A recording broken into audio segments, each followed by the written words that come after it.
जय श्री राम। मैं issue Harwani Hanumangarh town Rajasthan से रोज आपको गंगा दर्शन लाइव दिखाता हूँ व पंचांग सुनाता हूँ।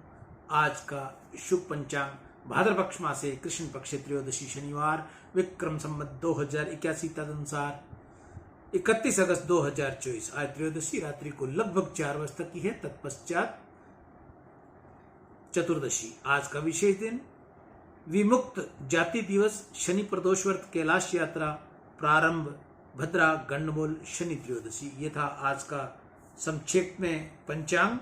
अब हम चलते हैं रामायण की ओर। कल हमने रामायण की कथा अत्रि अनसुया विश्राम दिया था। आज चलते हैं उसके आगे। परंतु शरीर का सुख, इंद्रियों का सुख, ये तुम्हारा सुख नहीं, तुम शरीर से अलग हो। कल हमने यहाँ विश्राम दिया था। मनुष्य बोलता है मेरी आंख, मेरी जीभ, मेरा शरीर। ये शरीर जो दिखता है उसको देखने वाला शरीर ही अलग है। जड़ शरीर की इंद्रियों से चेतन आत्मा अलग है। आत्मा जो शरीर से अलग है तो आत्मा का सुख भी शरीर सुख से अलग होना चाहिए। परंतु अधिकांश भाग में मनुष्य समस्त दिवस शरीर इंद्रियों के सुख में ही फंसा रहता है और इसलिए प्रवृत्ति करता है। रावण के 10 माथे थे, अर्थात 5 ज्ञानेन्द्रियां, 5 कर्मेंद्रियां। इन 10 इंद्रियों के सुख के लिए ही जो सतत प्रयत्न करता है वह रावण जैसा है। इंद्रियों का सुख तो पशु और पक्षी भी भोगते हैं। मनुष्य को मिठाई खाने में जो मजा आता है वह मजा तो घास खाने में बैल को भी आता है। दोनों का मजा समान है। कितने ही गरीब लोग को दुख होता है कि हमको कुछ सुख नहीं मिलता। बंगले में रहने वाले और मोटर में फिरने वाले बहुत सुख भोगते हैं। कोई विलासी ग्रस्त संसार का सुख बहुत भोगता हो, उसे देखकर तुम किसी दिन हृदय नहीं जलाना। कोई मनुष्य संसार का सुख भोगता हो, उसका चिंतन न करता हो, इस मनुष्य की बुद्धि तो बिगड़ी हुई है। इसको सच्चे सुख की खबर नहीं और इसी से ये भुलावे में पड़ा है। परंतु अनेक बार लोग ऐसा समझते हैं कि ये जैसा सुख भोगता है ऐसा मुझको नहीं मिला। इन श्रीमंत लोगों को मोटर में फिरते हुए बहुत मजा आता है, बंगले में रहता है, पलंग पर मखमल की गद्दी पर सोता है, इसलिए बहुत सुखी है। इन श्रीमंत को पलंग में लौटते हुए जो मजा आता है वैसा मजा तो गधे को धूल पर लौटने में भी आता है। दोनों का मजा समान है। संसार में सभी मजे परिणाम में मोटी सजा देने वाले होते हैं। यह जीव अनेक जन्मों से तथा इस जन्म में भी संसार की सभी मौजों का अनुभव कर लेता है, परंतु फिर भी इसे शांति मिलती नहीं। यह जीव अनेक बार अनेक प्रकार की योनियों में पुरुष बनता है तथा स्त्री भी बना है। हजारों जन्म में ये इंद्रियां सुख भोगता है, परंतु इसकी तृप्ति होती नहीं। तृप्ति भोग से होती भी नहीं, तृप्ति तो त्याग से होती है। संसार के विषय में आनंद खोजने वाला अधिक दुखी होता है। आज सुख देने वाला पदार्थ कल दुखदायी सिद्ध होता है।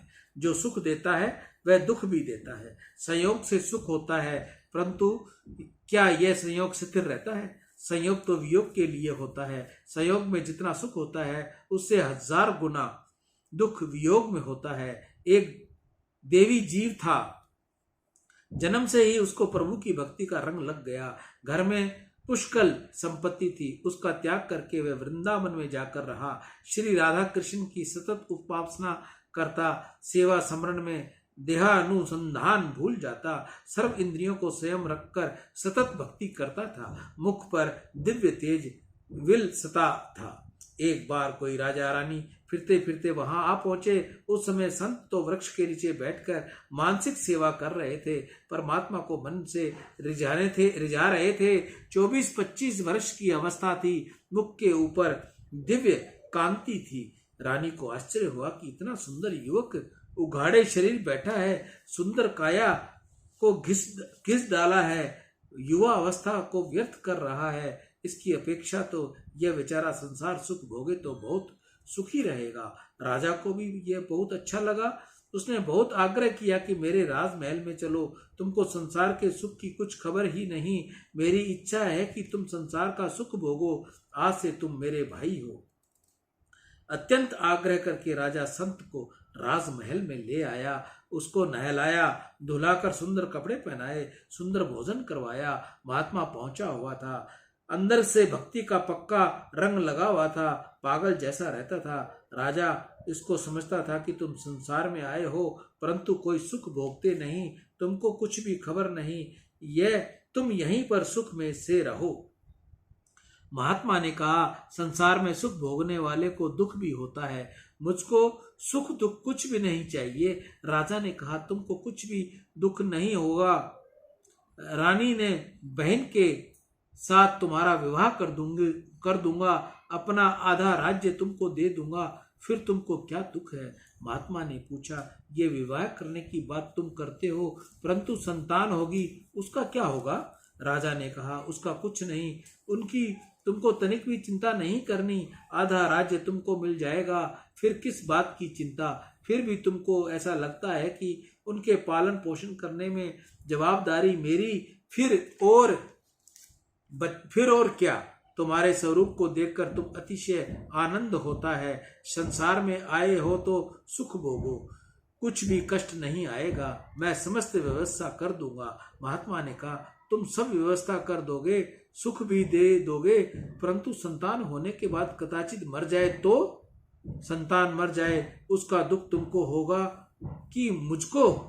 राजा को कहना पड़ा कि वह दुख तो मुझको नहीं तुमको ही होना है। महात्मा ने कहा, तो फिर मुझे ऐसा सुख चाहिए नहीं, मैं वृंदावन में श्री राधा जी की सेवा करता था, यही योग्य था। महात्मा फिर राजमहल को छोड़कर चलता बना। जो सुख भोगता है उसकी इच्छा से अथवा अनिच्छा से दुख भोगना ही पड़ता है। संसार में आनंद कहाँ है, संसार में दुख का समुद्र है, संसार प्रत्येक जीव दुखी है। कबीर जी ने कहा है, जो देखा सो दुखिया देखा, तन धरि सुखी न देखा, उदय अस्त की बात कहत हो, ताकर करो विवेका।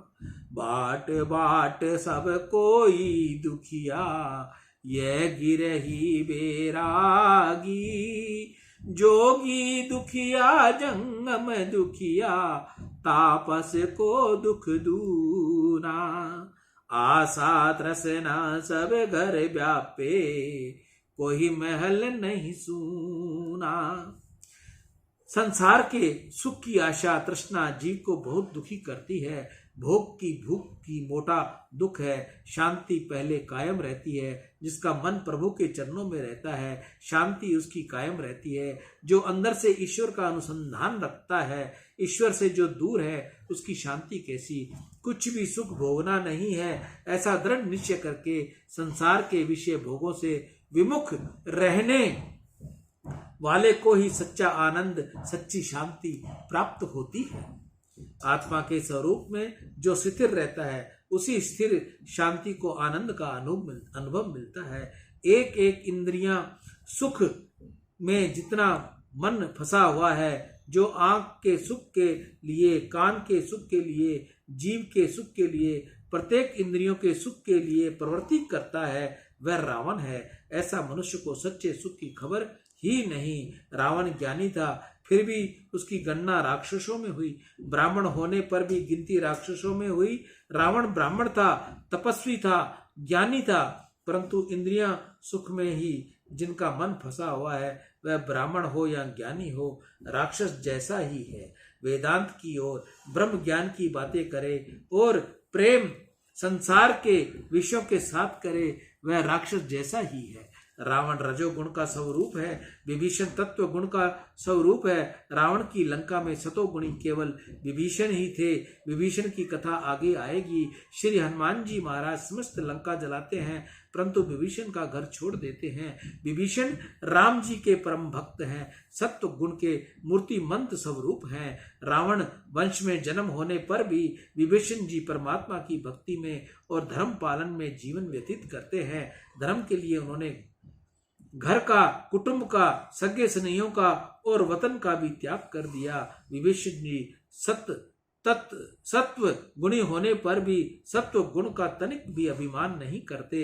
ये तो समय ही अधम ही मानते हैं। राम जी की शरण में गए उस समय भी विभीषण जी यही कहते हैं, नाथ दशानन कर मैं भ्राता, निश्चर वंश जन्म सुर त्राता, सहज पाप प्रिय तामस देहा, जथा उलंक ही तम पर नेहा, मैं निशिचर अति अधम सुभाऊ, शुभ आचरणों कीन नहीं काऊ। महाराज मैं तो राक्षस वंश में जन्मा हूँ, स्वभाव से ही पापी हूँ, अधम हूँ, तामसी हूँ, कभी कोई सत्कर्म नहीं किया, मुझसे कोई साधन नहीं हुआ। विभीषण जी रात दिन राम जी का स्मरण करते हैं, फिर भी कहते हैं मैं कोई साधन नहीं करता।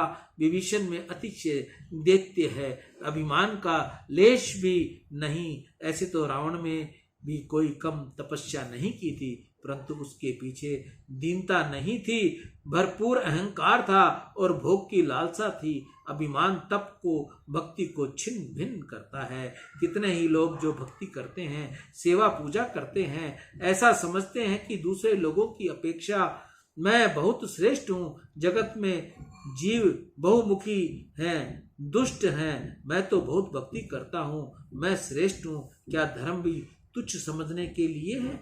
क्या भक्ति किसी को छोटा समझने के लिए है? धर्म और भक्ति का लक्ष्य तो यह है कि मन से सबका भगवत भाव दृढ़ करना, सब में भगवान के दर्शन करने के लिए धर्म और भक्ति है। धर्म और भक्ति हृदय में दीनता लाने के लिए है। जहाँ नजर जाए वहाँ ईश्वर का दर्शन हो, इसका नाम दीनता। प्रभु को प्रसन्न करने का साधन दीनता है। भगवान को राजी करने के लिए भक्तों का एकमात्र साधन दैन्य ही है। प्रभु को दीनता अच्छी लगती है। मानव जब जब शरीर से दीन बनता नहीं, तब तक ईश्वर को अच्छा लगता नहीं। अनेक बार मनुष्य दुख में तो दीन बनता है, परंतु वही मानव यदि सुखी हो तो अभिमानी हो जाता है। दुख में दैत्य आवे, यह दैत्य सच्चा नहीं, सुख में दैत्य आए सो ही सच्चा दैन्य है। सियावर राम जय जय राम, मेरे प्रभु राम जय जय राम। जय मंगल भवनी अमंगल हारी, द्रवौ सुदशरथ अजर बिहारी। अत्रि अनसुईया का हम एक बार फिर यहीं विश्राम देंगे। कल अत्रि अनसुईया की हम आगे की आपको कथा सुनाएंगे। मैं ईशु हरवानी, हनुमानगढ़ टाउन, राजस्थान से। जैसी मेरी बुद्धि है, मैं कोई ज़्यादा पढ़ा लिखा नहीं हूँ, मेरे शब्दों में त्रुटि हो जाती है, मैं बोलने में थोड़ा सा असमर्थ हो जाता हूँ। इस बात के लिए मैं आप सभी से, वह राम जी से हाथ जोड़कर दंडवत कर सभी से क्षमा मांगूंगा कि मेरी त्रुटियों को आप क्षमा कर दीजिए।